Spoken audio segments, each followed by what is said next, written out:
joug que l'ennemi a placé dans sa vie. Il est important que chaque personne découvre le joug. Vous savez, tu peux tromper les gens, mais tu peux pas tromper Dieu et le diable. Alléluia. Alléluia. On ne peut pas jouer un rôle très longtemps. Tu vas, vous savez, dans les films, moi quand je regarde les films, je sais que c'est un film. Donc souvent quand on regarde le film, ma femme crie, oh c'est. Les gens sont en train de blaguer, c'est un film. Parce que quelqu'un peut tourner un film, et puis il va mourir dans le film, mais qui va manger l'argent qu'il va gagner là. Non, soyons sérieux. Le gars est là, et puis il y a un crocodile qui arrive, et puis qui là-bas, qui le déchiquette. Et puis on montre là, il est déchiqueté, il est déchiré partout là-bas. Est-ce que vous se foutre là, vous le film, puis on mourir dedans? On va changer cette scène là. Alléluia. Quelqu'un me suit? Donc c'est ce qui se passe. On ne peut pas chercher un rôle que la personne joue. Vous savez, il y a un compétiteur qu'on appelle Agenagel. Ce monsieur-là, j'ai regardé une de ses scènes de décédé. Il vit encore? Il vit? Alors, écoutez-moi. Ce monsieur-là, j'ai regardé une de ses pièces. Mambo. Depuis ce jour-là, il m'énervait. Je n'ai pas compris que c'était un rôle de jouet. Donc quand je le vois à la télévision, je vois la scène. Il m'énerve. Il y avait un Mambo, et puis après ça, il y avait où il dit, il a accepté la femme, elle a couché. Il dit, l'enfant là, il me ressemblait, mais son nez est un peu trop gros. Donc ce jour-là, il est mauvais. Donc je ne comprenais pas que c'était un film. C'était un rôle qu'il jouait. Mais quand j'ai grandi, et que j'ai compris que c'était un rôle qu'il jouait, je me dis, c'est un rôle. Mais vous savez, des fois, le diable donne des rôles à jouer.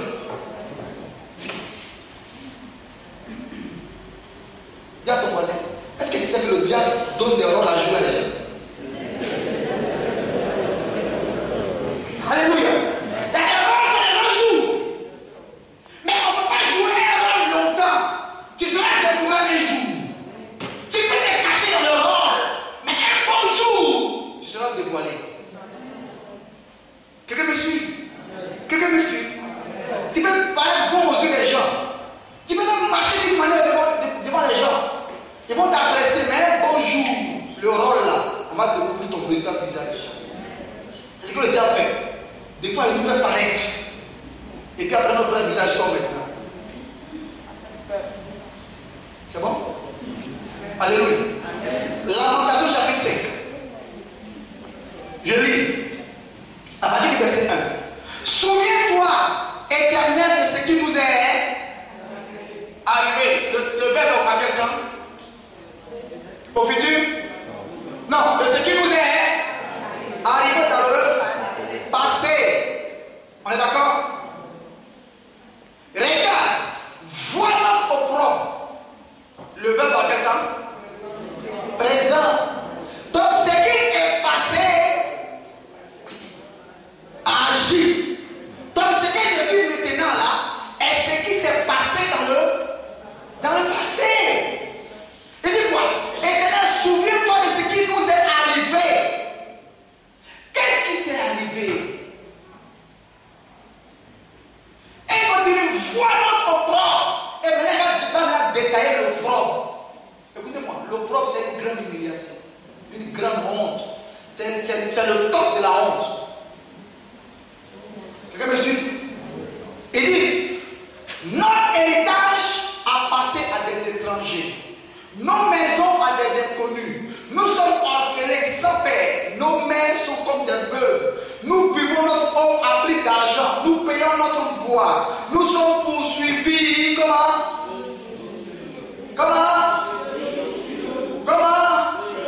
Nous sommes poursuivis le joug sur le cou. À quel moment le joug a été placé sur le cou? Regarde, à quel moment? On a défini le joug comme étant quoi?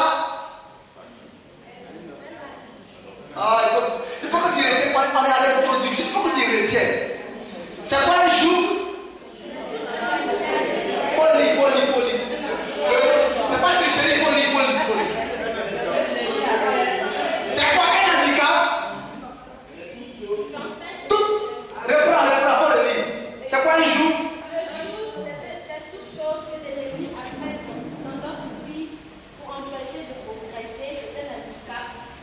On est d'accord? Oui. Elle est d'accord, elle est écrite. Donc le jour, c'est toute chose que l'ennemi a fait ou placé dans notre vie. Le verbe à quel temps?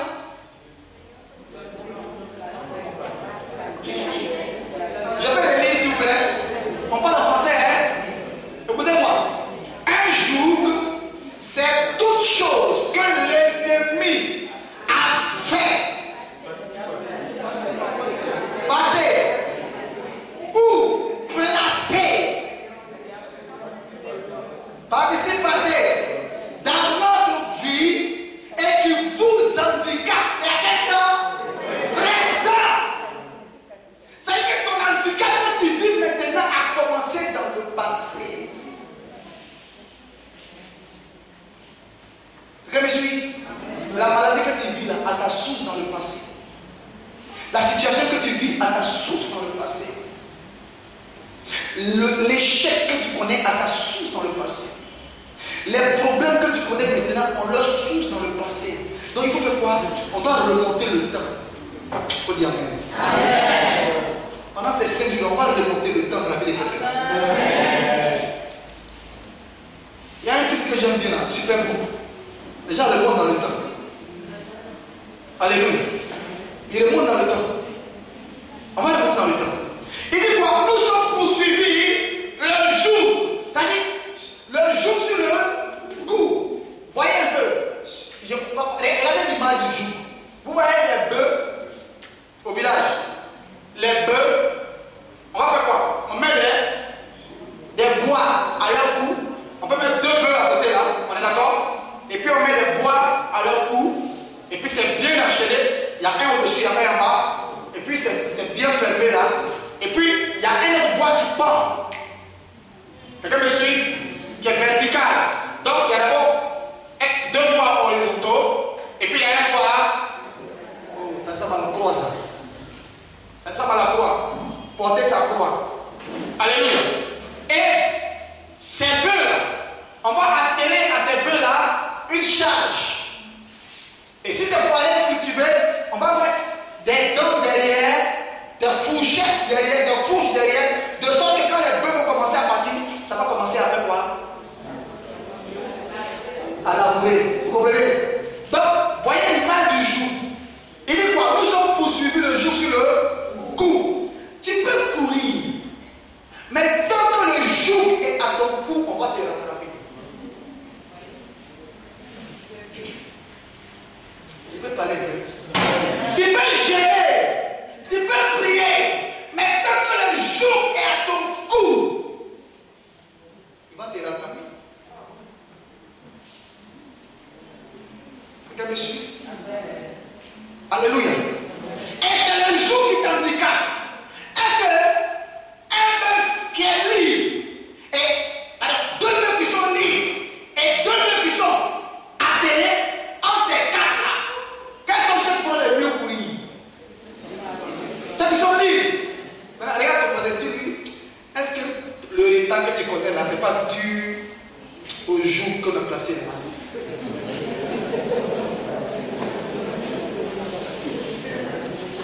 Alléluia. Amen. Alléluia. Amen. Et maintenant, il m'a dit comment le jour a été placé. J'aime ce test-là. Ce test est très profond. Le dimanche, maman a prêché dessus. Il est très profond ce test-là. Vous voyez, il a parlé d'abord du passé. Maintenant, il a parlé du présent, l'handicap. Et puis, il a expliqué la vie qu'il vit. Maintenant, il va vous expliquer maintenant comment le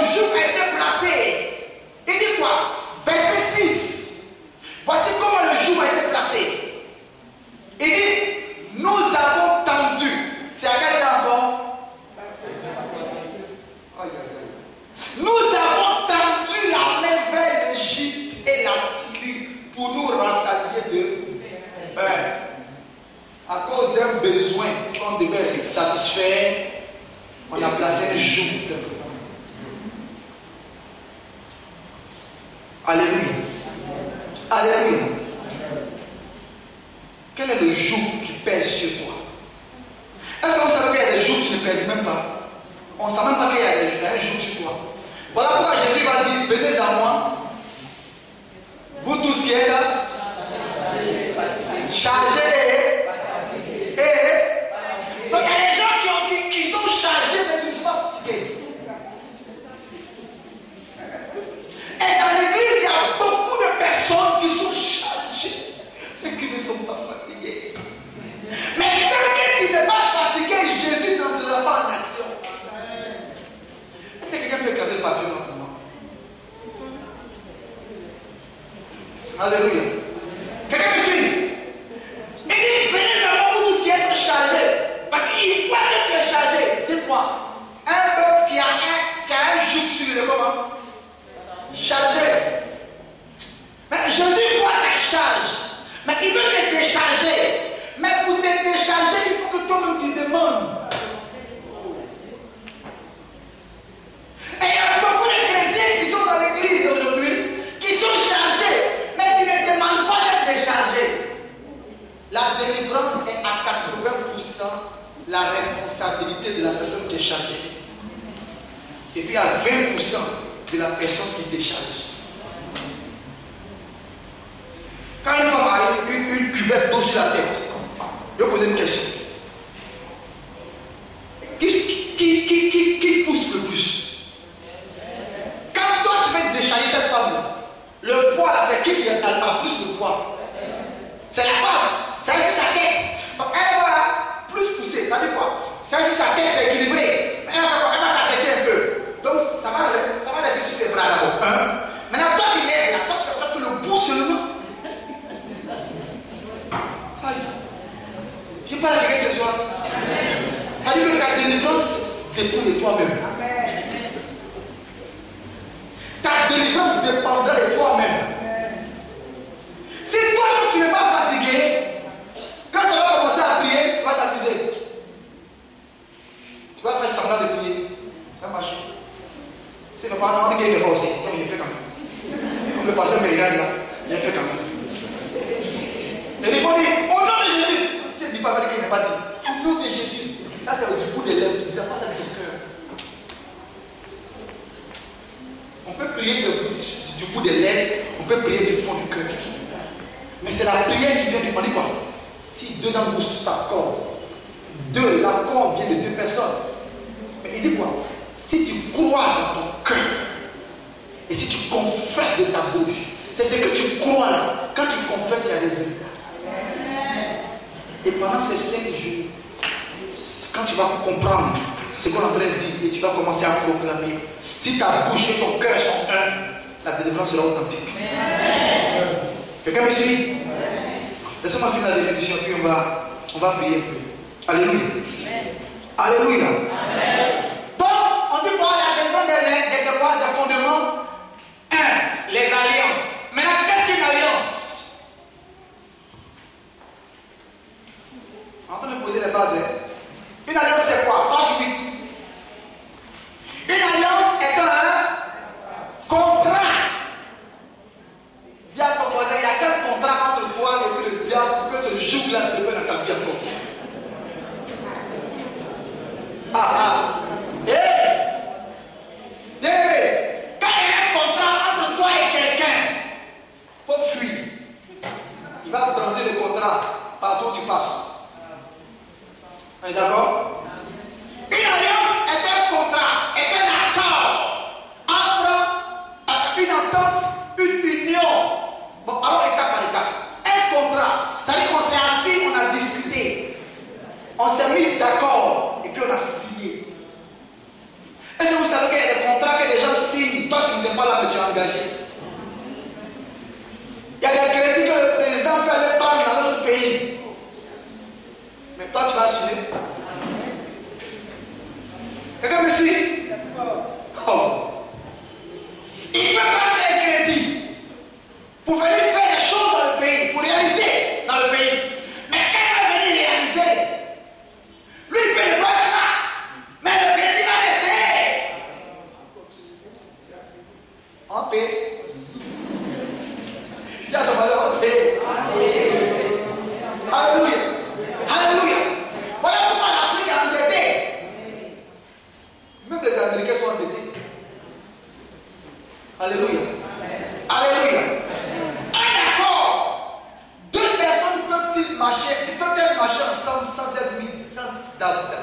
auparavant, cette mise d'accord. Jamais. Donc si il y a cette situation dans ta vie, c'est qu'il y a eu accord quelque part pour que ça soit dans ta vie. Si ta famille connaît cette situation, c'est qu'il y a eu accord quelque part. Je vais poser une question. Est-ce que vous pensez que les déchets toxiques qui ont atterri sur le territoire ivoirien, il n'y a pas eu quelqu'un qui a signé un papier? Hein? Je vais poser une question. Répondez-moi. Quelqu'un a signé? Quelqu'un a pris la lettre quelque part? Maintenant, dis-moi, la maladie héréditaire que vous portez là-haut, est-ce que quelqu'un a signé quelque chose quelque part? La souffrance que toi tu vis là, quelqu'un n'a pas signé quelque chose quelque part par hasard? On dit c'est dur. Une alliance est une entente. On s'est assis, on s'est entendu. Une alliance est une union. Là, on parle de mariage maintenant. Avant d'arriver devant le maire, pour s'unir, on a marché un peu ensemble. Amen. On s'est menti, on s'est dit la vérité, on a caché certains côtés de notre vie. Vous savez souvent, c'est qu'après le mariage, on découvre la vraie face d'une personne. Après le mariage, la personne, quand tu vas sortir, non, ça fait rien, chérie. Laisse, ça fait rien.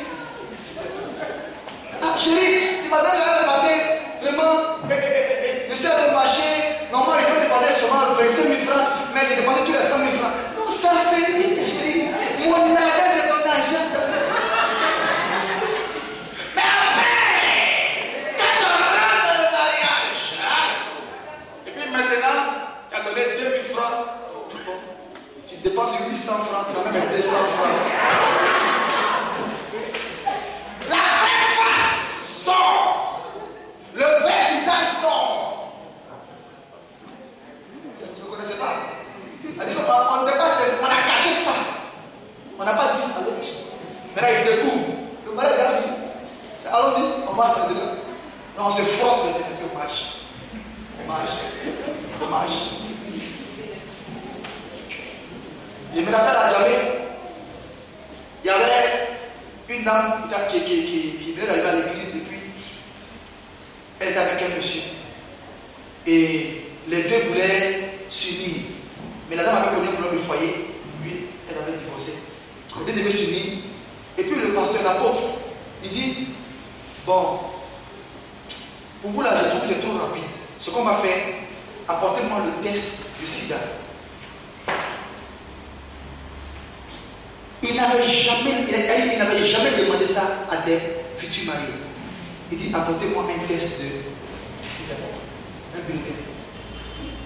Et puis, ils ont apporté un bulletin. Négatif. Ok, ils ont fait le mariage. Et puis après le mariage maintenant, ils savaient que le monsieur était séropositif. Ils découvrent ça. Mais les deux sont allés voir un médecin. Et puis ils ont falsifié un document pour apporter à l'église. Si vous vous mettez d'accord pour falsifier les choses entre vous, mais un bon jour ça va sortir, mais assumez. On dit bon, assumez. On part pour un divorce dans ça. Le monsieur, la femme, elle a commencé à pleurer. On dit mais non, on t'avait demandé de faire tel et tu les mets, non? Donc tu t'as aveuglé. Alléluia. C'est pour ça que si quelqu'un doit se marier, il est important que vous soyez sincères.